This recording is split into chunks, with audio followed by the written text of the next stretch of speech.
Saya memang punya tradisi membaca kitab supaya ada kepastian referensi.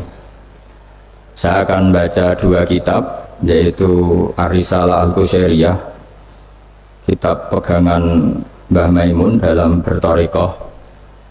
Di situ diceritakan, saya baca aja ya supaya jelas untuk membantu teman-teman yang masih mungkin punya kitab ini. Dan di halaman 27262 di sini diceritakan percontohan hidup berdampingan ya dengan agama lain. Sami itu ba'dal ulama yaqul, ada seorang ulama bercerita, Istadofa majusyun Ibrahim al-Khalil. Ada orang majusi karena kelaparan. Dulu itu kan padang Sahara, dulu tidak ada warung, tidak ada hotel, tidak ada restoran. Jadi kalau orang kelaparan mau tidak mau itu harus bertamu ke orang lain supaya dikasih makan. Terus faqala, kata Nabi Ibrahim, bisyarti antus lima, dengan syarat Anda harus Islam. Kemudian orang majusi ini putus asa karena dia tidak mau Islam, terus pulang.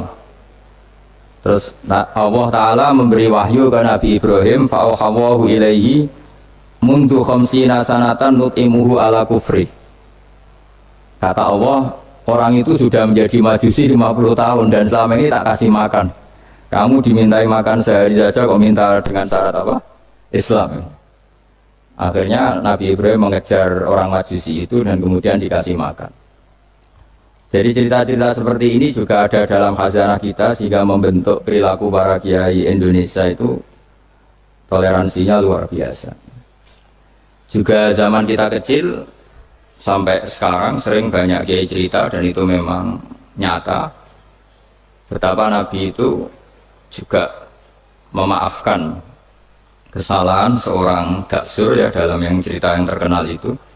Ketika Nabi sendiri, ada orang bawa pedang terus tanya, ya Muhammad, sekarang siapa yang bisa menghalangi engkau dari saya? Orang ini bawa pedang.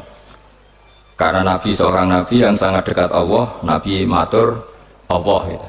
Kemudian orang itu gemetar, pedangnya jatuh, terus dipegang Nabi, sekarang kamu yang bisa menghalangi siapa? Dia bilang, la ahada, tak seorang pun. Singkat cerita, kemudian Nabi memaafkan orang itu. Jadi cerita-cerita itulah yang menjadikan kita bisa hidup berbangsa dan bernegara. Jadi memaafkan itu kata kunci dalam bersosialisasi, baik dengan keluarga, dengan tetangga, dengan semua warga Indonesia. Kedua, saya baca kitab Asy-Syifa. Asy-Syifa ini kitab tentang kelebihan-kelebihan Rasulullah SAW. Di antara pokok dari sifat dasar Nabi itu adalah pemaaf. Suatu saat Nabi ngalamin luka, dan luka itu disebabkan oleh musuh-musuhnya. Kemudian ada di antara yang memberi saran ke Nabi, lau da'au ta'alaihim, mbok jenengan maksudno mereka, karena mereka sudah melukai engkau, terus sudah biadab sama engkau. Tapi Nabi menjawab, ini di halaman 73 dalam kitab Hukukul Mustafa, karangannya Qodiyat, judulnya itu Asy-Syifa. Ini lam upas la'anan, saya ini tidak ditugaskan Allah untuk menjadi tukang laknat, untuk menjadi orang yang sukanya menghabisi yang lain. Walakinni bu'istu da'iyan wa rahmatan, tapi saya diutus untuk berdakwah yang baik, wa rahmatan, dan menjadi rahmat. Terus Allahumma hdi qaumi fa innahum la ya'lamun, ya Allah beri hidayat kaum saya, karena perilakunya demikian itu disebabkan karena ketidaktahuan. Jadi ini pelajaran bagi kita bahwa perilaku sosial yang kurang baik dari tetangga itu jangan-jangan kita tidak cukup memberi mereka edukasi atau pengetahuan atau sosial. Jadi saya tidak akan banyak matur di sini karena memang waktu saya juga tidak banyak. Tapi saya mau matur dulu itu, saya cerita ke ibu-ibu ini, yang ibu dulu itu ulama itu hubungannya hanya dengan Allah, tidak pakai ilmu sosial. Ini penting. Ilmu sosial itu bisa jengkelkan. Misalnya kalau saya baik sama tetangga, tetangga saya tidak baik, itu bisa jengkel. Atau baik sama istri ternyata malah lama, bisa jengkel. Baik sama tamu ternyata malah tamunya kurang sopan atau mengganggu itu bisa jengkel. Sehingga dulu Nabi itu kalau menyuruh kebaikan itu mangkana yu'minu billahi wal yaumil akhir falyukrim dhaifahu falyukrim jaruhu. Jadi kebaikan kepada orang lain itu atas namakan Allah. Sehingga kalau kita jengkel itu mudah memaafkan. Saya punya banyak cerita di Ihya juga di beberapa kitab. Itu ada seorang ulama dipanggil tetangganya, Pak Yai silahkan datang ke rumah saya. Si Kiai tadi datang. Setelah datang ke rumah pemuda itu, pemuda tadi dengan biadabnya bilang, Pak Yai saya tidak butuh kamu, silahkan pulang. Pulang. Dan Kiainya tersenyum. Setelah itu setelah sampai rumah dipanggil lagi, Pak Yai datang lagi ke rumah saya. Kiainya datang sampai 3 kali. Dan Kiainya sama sekali tidak menunjukkan wajah kecewa. Senangnya bukan main. Terus pemuda tadi tanya, kenapa engkau tidak benci, kenapa engkau gak tersinggung? Kiainya tertawa-tawa. Nah, saya datang ke kamu itu bukan karena apa-apa. Memang Allah menyuruh saya ini memuliakan tangga. Sehingga ketika tetangga memanggil ya saya datang, itu perintahnya Allah. Jadi saya tidak ada urusannya dengan kamu. Nah itu pentingnya pertaruhan. Apa-apa itu atas nama Allah itu tidak mudah kecewa. Tapi kalau atas nama manusia itu kalau dia jengkelin kita akan balas jengkelin. Tapi kalau atas nama Allah itu legowo. Ini yang dibutuhkan dalam berbangsa dan bernegara. Jadi, misalnya hubungan kita dengan negara, kalau memberi itu ibadah dan keren, heroik. Tapi kalau mendapat itu kalau kita tidak berhak itu ada hisabnya. Misalnya kita digaji karena pekerjaan tertentu, tapi bawaannya di kantor baca koran, guyon, terus main WA terus misalnya. Itu antara gaji dan pekerjaan itu malah masalah. Tapi kalau kita memberi, itu pasti dapat pahala. Bayangkan kalau negara ini hubungan masyarakat dengan negara itu memberi, kayak kita zaman belum merdeka. Tentara-tentara itu dibantu orang-orang kampung, dulu itu hanya dengan ketela, dengan makanan-makanan kampung, tapi hubungannya itu memberi. Barokahnya itu bisa merdeka. Tapi kalau hubungannya mendapat itu orang itu nggak akan puas. Begitu juga kiai dengan masyarakat, masyarakat dengan kiai itu kalau hubungannya memberi itu insya Allah akan semuanya baik-baik saja. Tapi kalau hubungannya ingin mendapat ini masalah. Jadi sebetulnya menata bangsa ini juga menata peradaban manapun itu dimulai dari mental memberi. Yunfikun itu memberi. Memaafkan juga sama. Kalau kita nurutin jengkel itu gampang jengkel, tapi mulailah dari mental memberi maaf. Makanya Rasulullah itu ketika ada sahabat marah sama pembantunya, kata Nabi, marahnya Allah itu lebih dahsyat ketimbang marah kamu pada pembantu. Terus sahabat tadi tanya, lalu supaya Allah tidak marah ke saya gimana? Terus Nabi jawab, Allah takhdok, kamu sendiri jangan mudah marah. Jadi semua kekacauan sosial itu kan karena kita sadar punya hak, kemudian kalau terganggu kita marah. Gara-gara marah melahirkan pemecatan, melahirkan macam-macam, akhirnya melahirkan dendam macam-macam. Jadi dalam bulan Syawal ini kita harus berlatih memaafkan. Ya, jadi minal aidin wal faizin. Saya beri beberapa contoh. Jadi tadi sudah contoh daksur, terus Nabi menjawab, saya tidak diutus Allah untuk sebagai pelaknat, tapi walakin bu'istu da'iyya wa rahmah. Terus ada lagi cerita tentang orang Badui. Orang Badui itu orang primitif yang kurang berperadaban. Itu datang ke Nabi kemudian memaki-maki Nabi, Muhammad, engkau jadi pemimpin harus yang adil, nggak boleh tidak adil. Terus Nabi itu dengan senyum bilang, fama ya'dilu idzalam adil, lalu yang adil siapa kalau saya sendiri tidak adil? Padahal Nabi ketika dilihat tidak adil itu punya ilmu yang luar biasa. Tak beri gambaran begini, mungkin orang Indonesia tidak siap, tapi harus siap, dilatih supaya siap. Apalagi ibu-ibu kayaknya agak siap. Nabi itu kalau ada orang sering memberi itu malah setelah Nabi kuat, zaman dulu kuat itu artinya memenangkan istilahnya pergulatan antara hak dan batil. Nabi setelah mengalami Fatu Mekah itu ya mapan. Itu yang biasa berderma, biasa ngasih itu nggak dikasih. Tapi yang orang-orang barusan masuk Islam, barusan jadi orang baik itu dikasih banyak. Nah, tentu ini dipandang banyak orang itu tidak fair. Tidak fair itu, oh yang dulu berjuang mati-matian nggak dikasih, yang tidak berjuang kok apa? Dikasih. Itu dianggap nggak adil oleh pikiran ini. Tapi cara berpikir nubuah tidak seperti itu. Cara berpikir nubuah itu orang yang biasa ngasih negara, misalnya berjuang kemerdekaan atau berjuang membebaskan Indonesia dari penjajah, itu mentalnya memberi ke negara. Ya itu sama Nabi malah ya sudah, mental memberi itu mental terbaik, nggak boleh diturunkan jadi mental mendapat. Itu cara berpikir Nabi. Kan nggak lucu kan, orang dulu biasa memberi, lalu pas tua, pas mau mati mentalnya ingin mendapat. Kalau enggak geremeng, ini dari mantan heroik jadi mantan mantan heroik, terus sekarang mentalnya jadi sa'il, peminta-minta, itu kan enggak keren, turun derajat. Tapi kalau orang kan nggak terima, wong dulu zaman miskin sama saya, setelah kaya kok lupa saya. Sebetulnya ketika miskin kamu bantu temen, ketika kaya biasa aja dia nggak bantu kamu, biar kamu ketemu Allah itu keren. Statusnya hanya membantu, bukan dibantu. Tapi ini insya Allah kayaknya banyak yang nggak siap. Jadi kalau kamu punya teman miskin, kok teman kamu jadi pejabat atau jadi orang kaya, biarin aja. Biar kamu tetap keren. Itu dulu tak bantu, sampai sekarang pun tetap tak bantu. Sekarang dia kaya, tidak minta bantuan saya, tapi saya tetap keren. Status membantu masih melekat.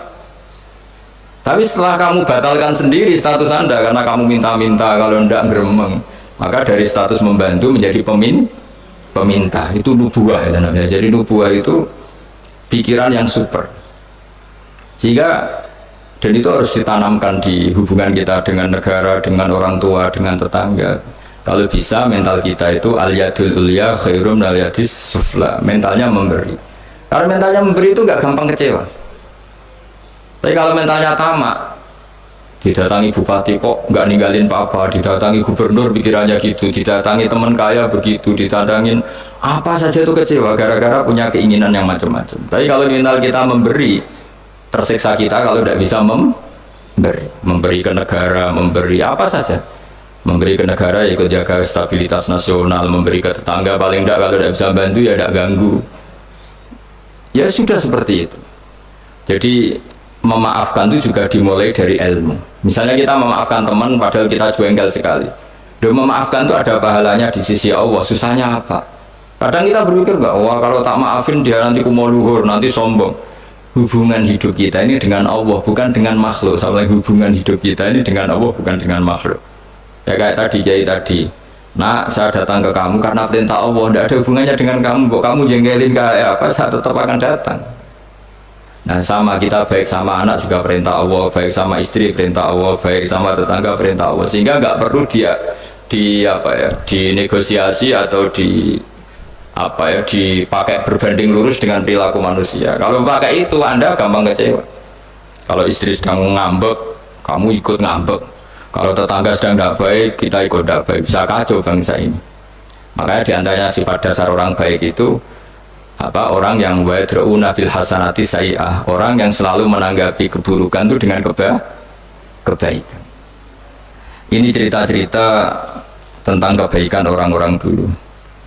Ketika akhirnya Rasulullah SAW memenangkan kota Mekah dan kota Mekah dikuasai, itu orang-orang yang dulu merangi Nabi, ingin bunuh Nabi, semuanya tuh takutnya minta ampun karena takut dibalas. Tapi kemudian Nabi ngendikan, ini halaman 75, mata kuluna inni fa'ilun bikum, apa pendapat Anda kira-kira apa yang saya lakukan terhadap kalian, karena kalian ini musuhi kita, ingin bunuh kita, dan dulu sangat biadab sekali. Ini pertanyaan Nabi ke orang-orang Quraisy, orang-orang Mekah. Itu jawabannya orang-orang Quraisy, orang Mekah itu, qalu khairan akhun karim wa ibnu akhin karim. Engkau tidak pernah saya saksikan lihat sebagai orang yang bengis, orang yang keras, sehingga kita santai-santai saja ketika engkau menang, karena engkau ini adalah akhun karim wa ibnu akhin karim. Engkau saudara yang terhormat dan keluarga yang terhormat. Terus Nabi menjawab mereka, aku kama qala akhi Yusuf la tasrifa alaikumul yaum idhabu fa antumut tulaqa. Saya akan mengatakan ke kamu sebagaimana Nabi Yusuf kepada saudara-saudaranya. Kita tahu kan saudara-saudara Nabi Yusuf ingin membunuh Nabi Yusuf, dicemplungkan ke sumur. Apa saja yang sifatnya biadab pernah dilakukan semua sama saudaranya Nabi Yusuf. Jadi ketika beliau jadi raja di Mesir, semuanya dimaafkan, bahkan dikasih fasilitas luar biasa. Padahal mereka saudara yang sangat biadab. Dan itu pun yang dilakukan Nabi, niru Nabi Yusuf, atau istilahnya ya sama perilaku Nabi. La tasriba alaikumul yaum, saya menghadapi kalian kayak Nabi Yusuf menghadapi saudara-saudaranya, yaitu memaafkan. Terus izhabu fa antumut tulaqa, ya sudah kamu pergi saja, kamu akan terbebas dari tuntutan saya.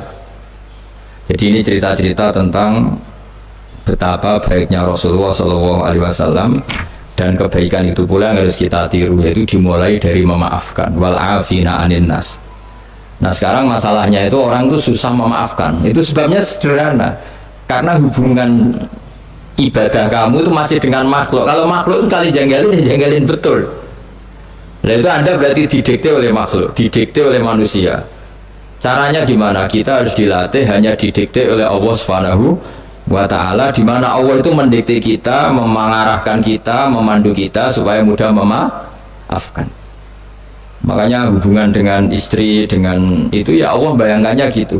Wa ashiruhunna bil ma'ruf, kamu harus berkawan secara baik. Terusannya ayat fa in karihtumuhunna, jika suatu saat kamu benci sama istri kamu karena perilaku tertentu, fa asa an takrahu syai'a wa yaj'alallahu fi khairan katsira. Jadi bisa saja di watak yang kamu benci itu ada kebaikan yang banyak. Saya berkali-kali menyontohkan, misalnya punya istri sering marah itu bagus. Kalau istri kamu ramah, setiap lelaki disenyumin, yang pusing juga kamu. Jadi kalau marah itu kan nggak ada yang berani goda, itu saja begitu. Alhamdulillah. Meskipun ya kalau marah terus mungkin suaminya jantungan terus mati, tapi kan ya maksudnya lihat sisi positifnya. Dulu lama itu begitu. Ada orang berteman sama-sama miskin, terus berteman lagi sama-sama kaya. Setelah sama-sama kaya, yang satu itu jatuh miskin, miskin sekali. Terus setelah miskin, teman-temannya nggak main ke rumahnya. Terus dia diprovokasi oleh orang sekelilingnya. Itu teman kamu yang kaya-kaya biadab sekali, setelah kamu miskin tidak ada yang jenguk kamu. Padahal yang miskin ini sudah jadi buruh boto atau buruh manol di pasar, buruh amal ya. Terus dia mulai menggerundel, wah teman-teman saya ngawur sekali, setelah saya miskin tidak ada yang kesini. Datanglah seorang habib, orang alim, memberi nasihat, bagus gak kesini katanya. Terus kaget kan dia, kenapa? Coba kalau kamu jadi tukang manol gini, mantan bos, teman-teman kamu datang kan jadi tontonan, mendingan lupa. Oh iya ya, iya kan, misalnya kamu miskin, terus teman-teman kamu tetap datang, pas buruh di orang, pas jadi kernet atau jadi pembantu, betapa malunya. Bagus mana ya? Bagus dilupakan apa bagus diingat? Bagus dilupakan. Jadi orang itu harus melihat sisi bahwa di balik qada qadar Allah ini ada hikmah yang kita tidak tahu.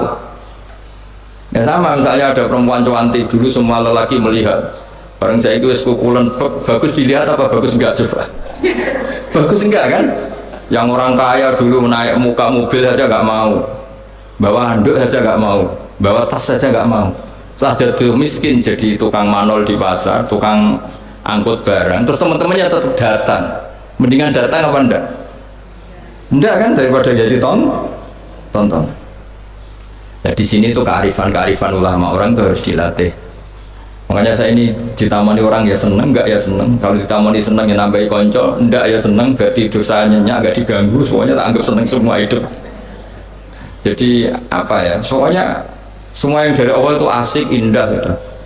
Saya kenal orang ya seneng, enggak kenal ya seneng, sudah sama. Karena Allah sendiri yang tahu hikmah itu. Makanya saya berkali-kali bilang, Imam Syafi'i itu orang, saya berkali-kali bilang, Imam Syafi'i itu bilang punya teman banyak ya enak katanya, karena dengan punya teman, punya ya teman sosial lah enak. Nggak punya teman ya enak. Itu saya berkali-kali cerita, ya Imam Syafi'i banyak orang tuh nggak seneng jenengan. Alhamdulillah beneran ya. Kenapa? Orang arah utang ya. Jadi kalau kamu nggak disenangi orang satu kampung tuh artinya mereka tidak akan utang kamu, pinjam mobil kamu, tapi nak seneng. Ribet kan? Jadi seneng ya ada hikmahnya, nggak seneng juga ada. Ada lagi yang lapor, Imam Syafi'i, orang yang tadi cium tangan anda, yang hormat anda, di belakang tuh ngerasani kamu. Jadi Imam Syafi'i, alhamdulillah, berarti saya wibawa, buktinya depan saya nggak berani kan? Jadi dianggap enteng saja. Jadi orang dulu itu segampang itu melihat fakta. Yaitu ilmu ini yang menjadikan orang itu tidak uring-uringan cara Jawa itu, karena ilmunya luas, nggak gampang emosi. Jadi Ya seperti ini, saya ini kan jam tidur saya kalau saya terganggu ibu-ibu. Tapi anggap saja ini rumah-rumahnya Kanjeng Nabi. Setelah saya pulang, tidak saya ganduli. Nanti suaminya tersinggung, masa ibu-ibu. Ya sudah kalau mau pulang saja biar suaminya agak cemburu. Malah ribet kan katanya. Jadi dianggap enteng saja hidup oleh ulama-ulama dulu karena ilmunya cukup. Makanya Imam Abu Hanifah paling dikenang dalam makalah paling terkenal itu Allahumma, kata Imam Abu Hanifah ketika munajat sama Allah, ya Allah, mandoko bina sodruh falsuduruna ittasaat bih. Orang yang melihat saya itu nggak mampu sehingga dia mangkel, sehingga dia nggak bisa nerima sikap saya, tapi hati saya bisa memaklumi mereka. Misalnya kita kaya, top, banyak yang hasut, ya kita harus maklumi. Di mana-mana orang dihasut itu ya keren. Kalau kamu miskin yang mau ngasut itu siapa? Kayak kamu cantik dihasuti orang harus bangga. Kalau kamu jelek kukulen yang mau ngasuti itu siapa? Harus dimaklumi. Harus dimaklumi. Ya biasa aja. Ya kan? Misalnya suami jenengan kok sering melihat orang dari harus dimaklumi. Memang suami saya normal gitu. Karena suami sampai untuk seneng wong wireng, kukulen, keriting, welek. Ki bojoku iki waras ora kan mestinya. Ya, tapi sama nggak siap kan dengan ilmu-ilmu seperti itu. Jadi ya sudah biasa. Jadi memaafkan itu saya dimulai dari ilmu. Ilmu bahwa hidup kita ini hubungannya hanya dengan Allah Subhanahu wa Ta'ala. Dan Allah pula yang menyuruh kita mudah memaafkan. Tapi kalau Anda memaafkan berdasar hitung-hitungan sosial itu pasti sering tidak memaafkan karena mangkel itu ya mangkel dongkol kan, kita pernah dihujat, pernah dibully, pernah disakitin. Jadi kalau kamu ingat itu Allah Ta'ala menyuruh kita kebaikan dan Allah akan berjanji akan membalas orang-orang yang pemaaf, insya Allah kamu akan menjadi ringan. Terus yang terakhir dawuh Imam Ahmad bin Hanbal, beliau pernah dipenjara, beliau pernah dicambuk karena kebenaran, demi kebenaran, tapi orang-orang ini semuanya dimaafkan. Ketika ditanya kenapa engkau maafkan ya Ahmad, nanti di akhirat itu ada pengumuman, siapa yang pernah memaafkan temannya muslim, temannya atau tetangganya, silahkan berdiri di atas mimbar ini. Kata Imam Ahmad di riwayat itu fala yaqumu illal afun, kemudian yang bisa berdiri hanya orang yang pernah punya reputasi memaafkan. Maka maafkan ini pahalanya besar sekali. Jadi Syawal ini dimulai dari mudah memaafkan, itu wal kaziminal ghaidha wal afina anin nas. Matur nuwun semuanya, dan saya tidak bisa matur banyak karena saya juga sibuk, karena yang ngajar sama belajar saya itu, supaya yang ganggu juga desanya tidak banyak-banyak. Jadi ya sama-sama enak gitu loh. Kalau suami jenengan nunggu juga nunggunya nggak lama-lama, jadi entah masih ditunggu entah enggak ya tidak tahu saya, tapi kan khusnudan lah, masih banyak yang nunggu itu, masih keluarga maksudnya banyak yang nunggu. Jadi saya mohon latihlah hidup secara ikhlas. Ikhlas itu apa-apa demi Allah Subhanahu wa Ta'ala. Makanya itu bedanya Islam dengan yang lain. Maksudnya orang-orang ateis atau orang-orang yang tidak beragama itu hukum sosial kan segala-galanya. Bedanya yang beragama sama yang tidak beragama.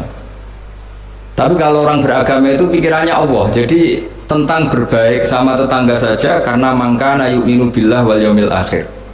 Sehingga buat tetangga itu tidak balas baik, kita inginnya juga tetap baik karena berdasar perintahnya Allah. Buat anak sampean beweling tetap ingin baik karena itu perintah Allah.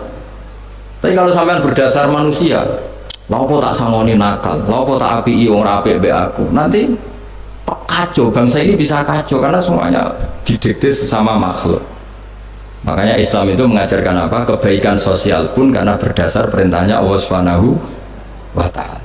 Saya kira demikian. Wassalamualaikum warahmatullahi wabarakatuh.